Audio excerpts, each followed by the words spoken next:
Jones, Indiana Jones, Indiana. It's a podcast about Indiana Jones. Every movie, 1 minute at a time. Indiana Jones, Minute. Welcome back to the Indiana Jones Minute, the podcast in which we celebrate and discuss the film Raiders of the Lost Ark 1 minute at a time. I'm Tom Taylor. I'm Pete Bubbert. I'm Jerry Porter. And closing out the week with us is our old friend Steve Kreuch. Welcome back, Steve. Thank you. I'm starting to feel like a tiny monkey. We weren't going to say anything, but yeah, it is starting to... It's getting weird. I am furry. But we're here to talk about minute 45 of Raiders, and minute 45 begins with Belloc lamenting the end of his and Indy's adversarial relationship, and it ends with Belloc fantasizing about killing people for a watch. And this minute begins with one of the things that 10-year-old Tom Taylor, who's still me when I watch this movie, does not understand. I've never understood this. We were talking yesterday about the monkey running off and climbing onto this guy's shoulder. And at the very beginning of this minute, a gun is being handed up, behind that guy's back, to the monkey. I've got nothing but questions. Is it whose gun is it? Who's handing it to who? Wait, what? Who's handing it to who? I have no idea. I don't know if the monkey is taking it from somebody, if it's being handed to the monkey. I don't know whose gun it is. I don't know what the purpose of the gun is. It's a Luger. It's a Luger, Oh, yeah, so it's a Nazi gun. Wait, I don't even know what you're talking about. I gotta stop the minute straight up. Okay. There, straight I stopped. Because I kind of want to see this. Yeah. Okay. Or I mean, you can keep recording, but I don't. No. We might I'm have gonna to stop. edit it out. I'll just stop. I've Jerry. never noticed anything about a gun ever. Well, you're weird. Oh, there it is. No way. Yeah? Wait a minute. I want to see this. That fucking monkey. I mean, as I'm watching it now, yeah, you're right. It's a Luger, so it's not Indy's gun. But I think maybe years of watching this in pan and scan, he couldn't quite see where Indy was in relation to this shot. So I always thought that it was the monkey, taking Indy's gun from him or something. Huh. And then I had to actually convince myself that the hand that you see is not supposed to be in the shot, that it's some grip or something, handing the gun to the monkey, supposedly off screen or off frame. And but all that aside, I don't know what's going on. What's that gun? Well, if this was a the- special edition, Spielberg would have turned it into a walkie-talkie. Yeah. Why is he handing a walkie-talkie to that monkey? I don't get it. Well, I was going to bring this up too because, he you're like, oh, so Belloc knows that he's going to shoot or kill Indy right now. He invited him to the bar to kill him. I mean, we find out later that there are a lot of guns in that place. Yeah. None of So which is this is a Luger. Yeah, and so is this shot just to say oh, there are guns here and Indy's in danger? I think so. Because in the screenplay, like I said yesterday, he Belloc flat out says something to the effect of oh, these are your last moments or something, so why don't you relax or something. He says he's going to kill him. So maybe this is an on-set hey, let's cut that line and let's just sort of imply that with this gun being passed around. What he says is, how odd is it that it should end this way for us after so many stimulating encounters? Right, but in the screenplay, he's got a line yeah. that's actually I'm about to do you in. Sort But of. what's interesting to me is that, it's happening where your eye isn't. Right, yeah, nobody's looking at that. Even It's though out it's in of the focus. foreground. It's over to the right. Even though it's large in the screen when it goes by, you're focused on Belloc and Indy, and actually the guy that Indy spoke to when he first walked into the bar is over Indy's shoulder. Oh, is he? Is he still laughing? No, Yeah. but No, he's he's hanging out. always He's very chilling with the serious. Nazis. But then the one thing I'm drawn to here is we were talking about in last minute how Indy and Belloc are kind of mirror images. And in this scene, Belloc's hookah looks a lot like Indy's whip. It's coiled up on the table. Wow. I think that monkey is like a two-timing son of a bitch. Oh, he is. He is. I knew he wasn't a great monkey and all that stuff. I knew that. She. But I'm sorry. Thank you. And so I kind of he's hanging out, and then he's hanging out with Indy, and he's sort of like commiserating with him, a little bit, and then he swipes out at the Nazi, and you're like, well, maybe he's turning a little bit, as you said, he feels somewhat remorseful, and then you're like, oh, the monkey is handing the gun to. Because they show the gun and it's like the monkey is moving right around it, and you're like, well, the monkey actually, and did something, and the gun comes out. Maybe the monkey's not even conflicted. Maybe he's just like intentionally playing both sides against the middle or something. He's like, I'll help the Nazis out, and then I'll help all India out, and I'll get paid. How did the monkey hide that giant gun in that tiny vest? Or maybe he just hates that one fatter Nazi. Maybe. I swiped that one guy's ear. I'm going to take this other guy's face off. So actually the whole mirroring thing, which actually is reflected through this entire scene, but if you look right here at the very beginning with the gun passing, Belloc and Indy are sitting almost exactly alike. They both have a bottle in front of them in almost the exact same position. It's actually showing really how they're mirrors of each other. Yeah. And even more so because, like, as, Belloc's talking, he's like, I'm a shadowy reflection of you. It would take me only a nudge to make you like me. To push you out of the light. And then wouldn't shadowy copy be more accurate? Maybe. Reflection's a nicer, Frenchier word, I guess, maybe. I guess. But I'm thinking, like, would it take that much of a nudge? Like at all? I mean, Belloc's completely right. He's like, we've been saying right along that, Indy puts on a good front. He looks just like Han Solo, who's a hero, but he does a lot of jerky, dark things and criminal things and, like, morally wrong things. He's being manipulated by a government to find an artifact for them. Yeah, right. Like they're exactly the same guy. Yeah. Yeah.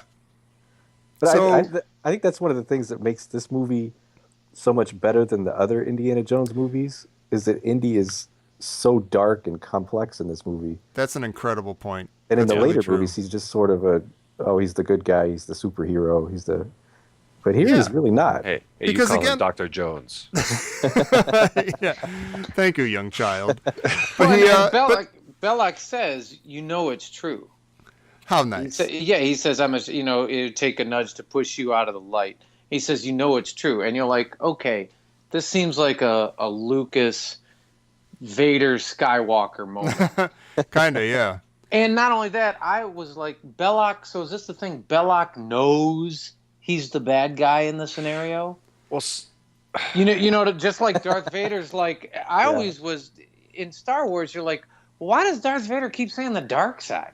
Like, the dark side, the dark Right. side, the dark side. I mean, isn't he just happy just being on the side he's on? That's just his side. Right. And Belloc sort of admitting, he's like, I'm the bad guy here. Well, I think he's like comfortably fine with being an archaeologist for hire and doing things that a lot of people would consider criminal. I think he's just like he kind of owns it and he's fine with it.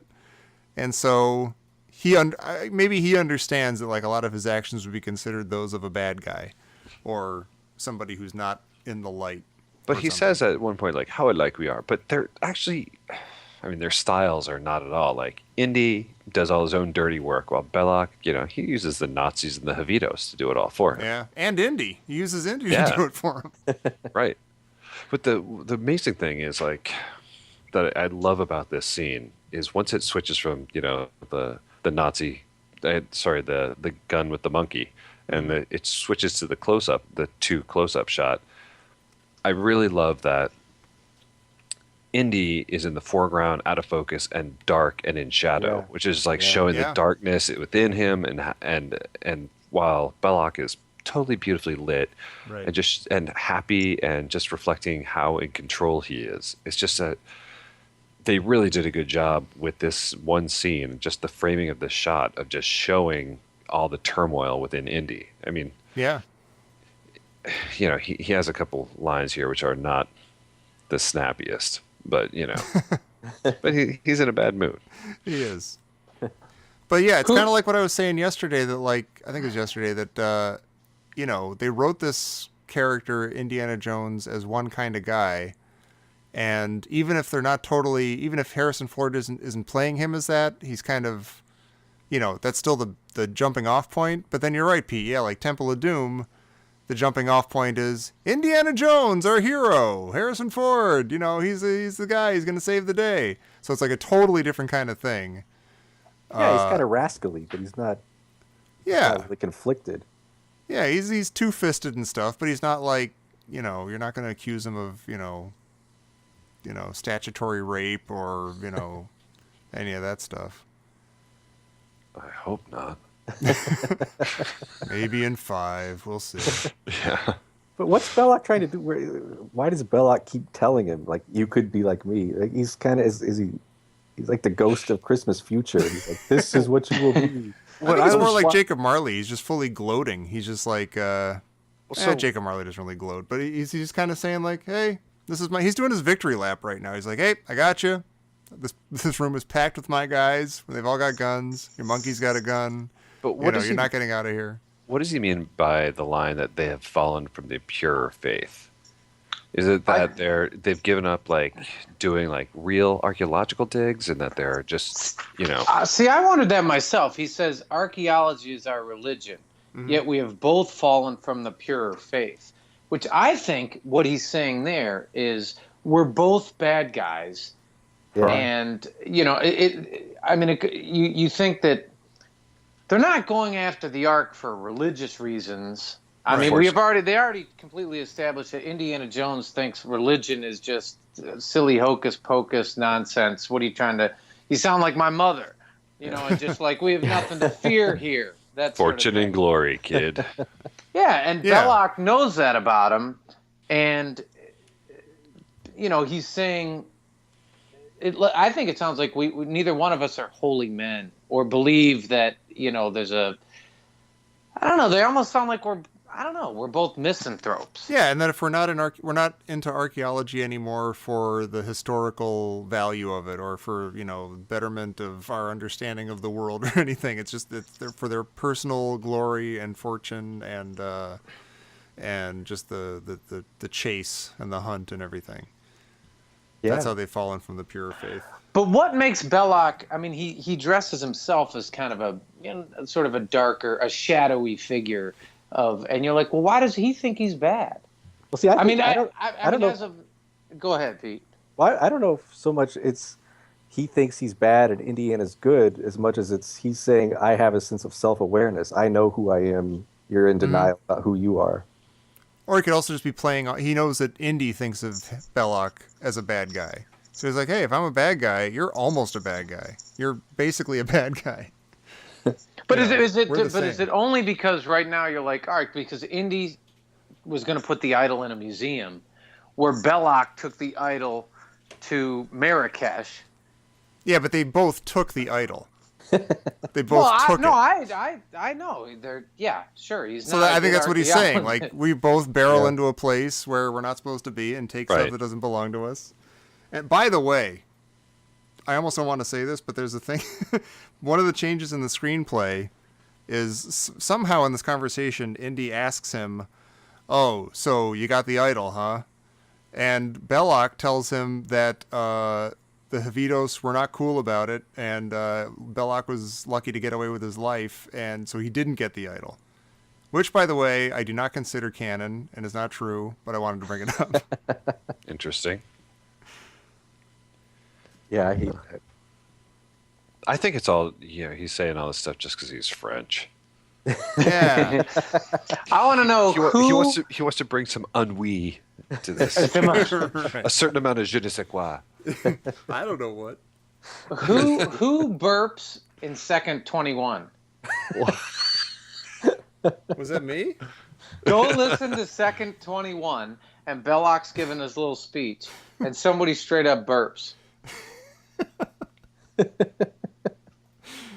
not going to listen right now, but I believe you. No, absolutely listen right now. I want to know. It's almost like Indy does because he's hammered or something. And while you guys are looking at that, one thing that reminds me about this minute is it's so weird. These last couple minutes is there's absolutely no music other than a little flute playing outside someplace. Yeah. Like they're just silent scenes, which is fascinating. Yeah. I love it when that happens. When they just like, You don't have to have music. I mean, nothing against John Williams. You know, you can play him all day long. But yeah, he knows when to cut it out too. I'm going to trust you about the burp, Jerry. No, I'm dead serious. I want somebody to listen to it with the headphones. It's not the end of the world. I'm not hearing it. I think it's the put the Nazi headphones on. or a monkey. I thought it's someone yelling. Like somebody goes, it goes. No, I think it's actually some furniture moving in the scene. I think someone like stood up and their chair scraped. Okay. Right. I have to tell you, Jerry will never believe you. He'll go to his grave thinking that was a burp. Yeah, that guy's a real prick. It could be, but I listened to it and I was watching them, and so it's neither of them. Right. Yeah. Right. No. It can't be Belloc because he's talking. Yeah, I didn't hear it either. The monkey totally farted. Oh, by the way, Belloc, at the end of this minute, refers to his watch. He's like, look at this, $10 from a vendor in the street. Yeah. Which, by the way, is $173 today. I know. I actually looked it up. But that he calls it like this. Look at this. It's worthless. A $10 watch in the street. I'm like, in 1936, I could practically buy you a car. Right. $10. Yeah. Who's selling anything for $173 on the street from some vendor? But that's classic Belloc, just the 1%, you know? Total 1%. I dropped 5 of these on the way in here. I don't even care. I'm Belloc. I gave one to a monkey once. Yes. I don't get this little thing, though, because it seems like he completely contradicts this in the next minute, which I guess we haven't got to yet. But he seems to be saying in this minute that the Ark is just a worthless trinket that got buried, and because it got buried, people are willing to kill for it. It was 15 cents. The Ark wasn't worthless, 3,000 years ago. Yeah. Right. Well, I guess he's saying anything that is buried in the sand for 1,000 years becomes priceless. And it's just the fact that it's old. That they would be, if they would be trying to get as these, as part of their pure faith, I guess. Yeah. They would be trying to find these things and figure out what they are. Yeah. Or just getting them. Yeah. Men will kill for it. What's tough is, as much as I hate Belloc, I mean, he's dead on right about all this stuff in that... That's why you hate him. Yeah, he's like, Pete, you're right. Like, Indy's in denial, and Belloc sees it for what it is. They're both running around to get, quote, junk that men will kill each other because now it's priceless because it's been buried in the sand. And he kind of brings... he introduces the absurdity to it, and he sees it as that. And, he's right. It's kind of, Darth Vader's right about a lot of shit. But it's like Belloc almost sees archaeology as solely a means to wield power over other people. Which is, I'm not sure that's why most archaeologists get into it. No. I do like how Indy says, now you're getting nasty. Yeah. You can just see furor, not Fuhrer. Sorry, that's something totally different. That's next minute. Yeah, that's a different movie actually. That's the third one, isn't it? But yeah, you can just see fury on his face, and he's just good out of focus acting. And Belloc's reaction is perfect. He just laughs. Yeah, it's like a knowing. Yeah, you're right. I'm right. He's got no problems right now, Belloc. He's just doing fine. Jerk. Well, does that do it for minute 45? There's more of this conversation next week, and I'm excited about it. Because the scene is awesome. No, he's just got, Indy's got 99 problems, and Belloc is one. The scene started, he's straight up got a monkey on his back. It's also, actually, one of the fascinating things about this minute to me is Indy has 2 lines, the entire time. Yeah. All he says is try the local sewer, and now you're getting nasty. That's it. Yeah. And he burps. Well, all right, Pete. Where can people get in touch with us to wage the great burp debate of minute 45? Yeah, join us on Facebook, Indiana Jones Minute, and let us know what you hear at second 21. And then come back here on Monday for minute 46 of Raiders of the Lost Ark here on the Indiana Jones Minute. Hey, you're getting nasty. You know it's true. Hey, nice. I hope that was Steve. That was. Here's the monkey.